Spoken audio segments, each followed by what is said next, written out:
Resumo do livro: O Alienista, de Machado de Assis. A loucura às vezes não começa com gritos ou delírios, mas com uma ideia aparentemente lógica demais. Em Itaguaí, uma pequena vila tranquila, todos acreditavam viver em equilíbrio, até que um homem respeitado, culto e admirado decidiu que era sua missão separar a razão da insanidade. Foi assim que Simão Bacamarte, médico renomado, iniciou uma experiência que mudaria o destino da cidade e revelaria algo inquietante sobre o poder, a ciência e a natureza humana. Bacamarte não era um homem comum. Estudou na Europa, casou-se com uma mulher escolhida por critérios puramente científicos e retornou ao Brasil, convencido de que a mente humana precisava ser compreendida com rigor absoluto. Para ele, a loucura não era um mistério poético ou espiritual, mas um desvio mensurável, classificável e, acima de tudo, corrigível. Essa convicção, aparentemente nobre, seria o motor de uma das maiores ironias já escritas. A Casa Verde surgiu como um símbolo de progresso.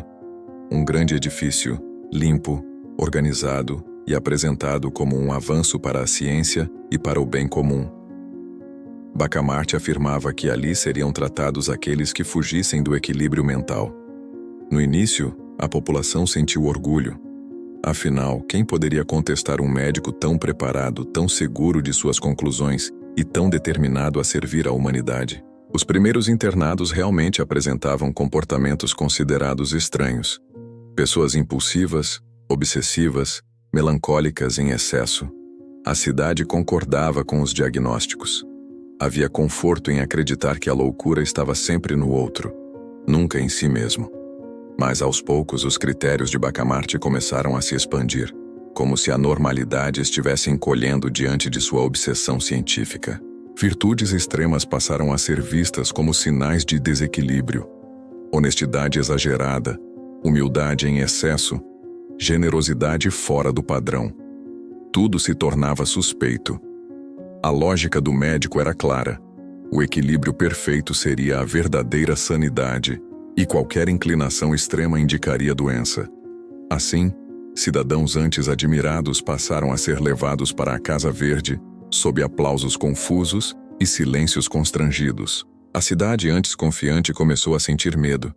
Ninguém sabia qual comportamento poderia ser interpretado como loucura no dia seguinte.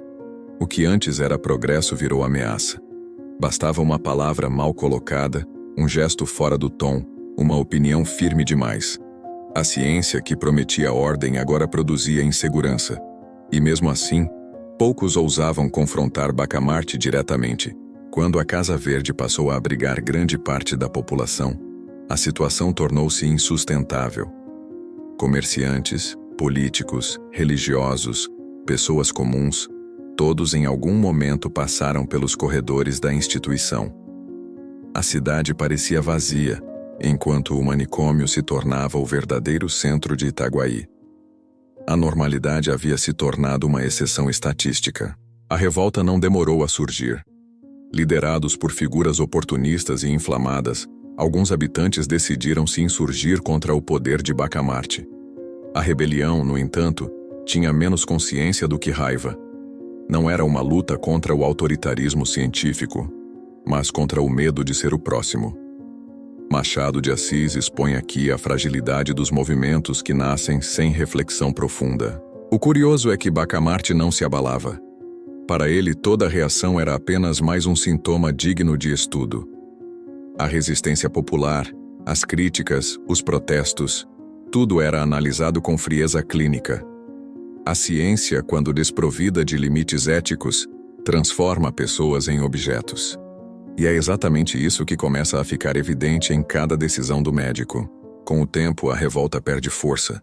Os líderes se corrompem e a cidade volta a se submeter.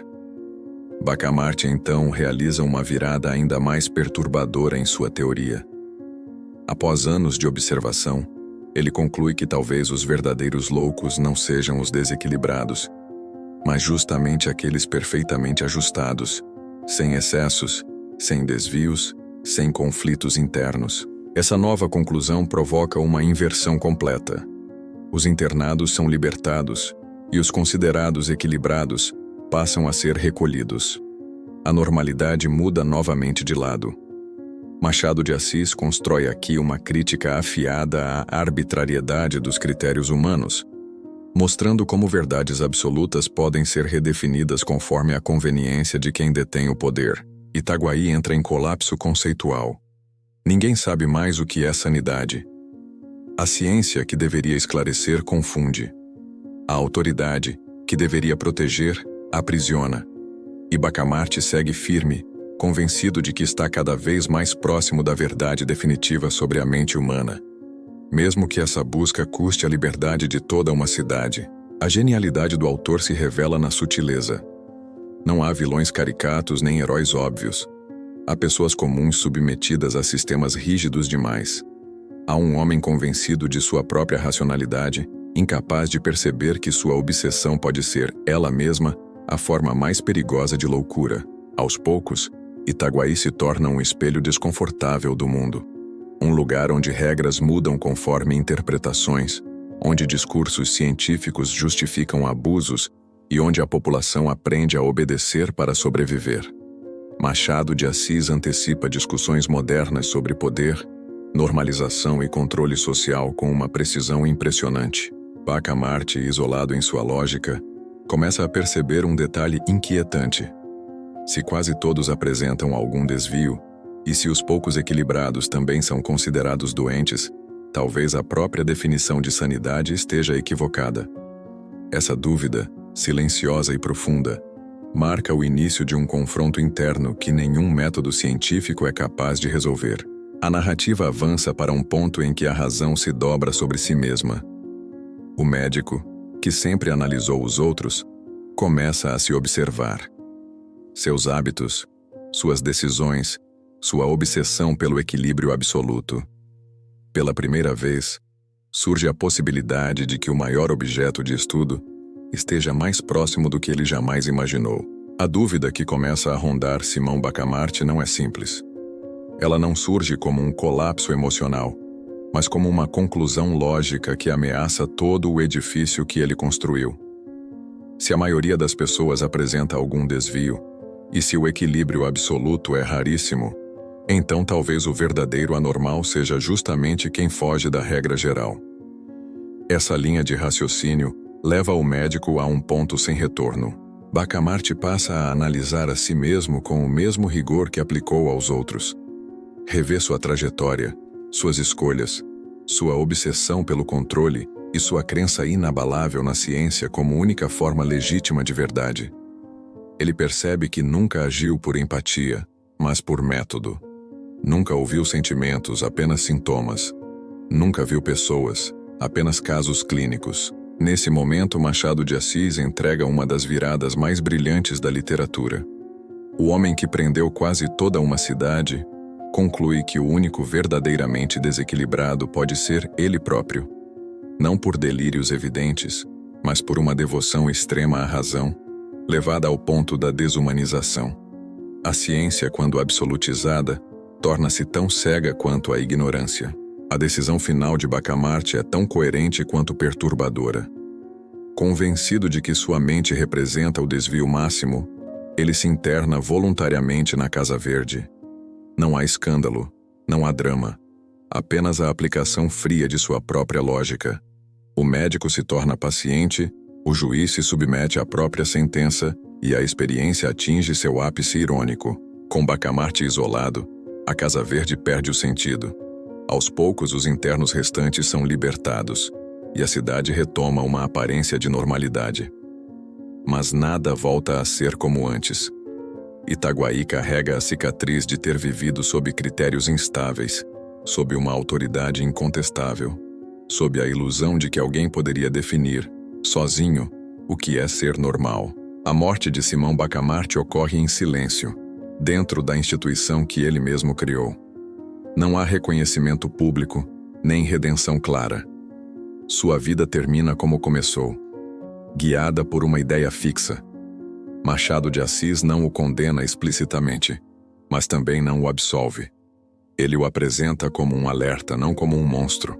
O alienista não é apenas uma sátira sobre a medicina ou a ciência do século XIX.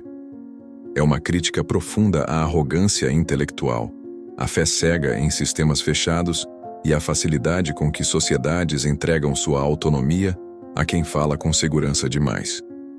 A loucura no livro nunca é totalmente definida, porque talvez ela não possa ser. A obra provoca uma pergunta desconfortável. Quem tem o direito de decidir o que é normal? A maioria, a autoridade, a ciência ou cada indivíduo, dentro de suas próprias contradições?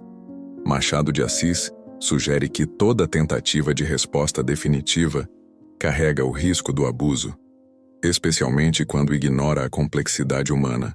Existe também uma crítica sutil à obediência social. Durante boa parte da história, a população de Itaguaí aceita as decisões de Bacamarte não por concordância plena, mas por medo, conveniência e conformismo. A loucura, nesse sentido, não está apenas nos internados, mas na passividade coletiva diante do poder legitimado.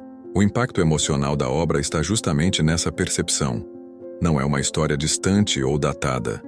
É um espelho que reflete comportamentos recorrentes em qualquer época. Sempre que alguém se coloca como dono da verdade absoluta, sempre que regras rígidas se sobrepõem à empatia, sempre que sistemas se tornam mais importantes que pessoas, a Casa Verde volta a ser construída. Machado de Assis escreve com ironia, mas também com precisão cirúrgica. Ele desmonta certezas sem precisar gritar. Mostra que o excesso de razão pode ser tão destrutivo quanto a ausência dela, e que o equilíbrio verdadeiro talvez esteja menos na eliminação dos desvios e mais na aceitação das imperfeições humanas. Ao final, o alienista não entrega respostas confortáveis. Ele deixa inquietação, deixa dúvida, deixa reflexão, e talvez essa seja sua maior genialidade. A obra não ensina o que pensar, mas obriga o leitor a pensar. E isso, mais do que qualquer teoria, é o verdadeiro sinal de sanidade intelectual. Histórias como essa não envelhecem, porque falam menos de épocas e mais de pessoas, e quando revisitadas com profundidade, revelam camadas que passam despercebidas na leitura apressada.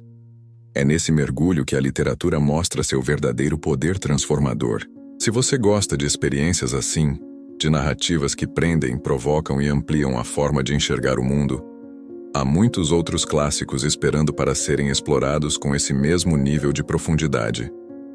Na Net Livros, obras como essa ganham vida em formatos pensados para quem quer aprender, refletir e evoluir, mesmo com pouco tempo disponível.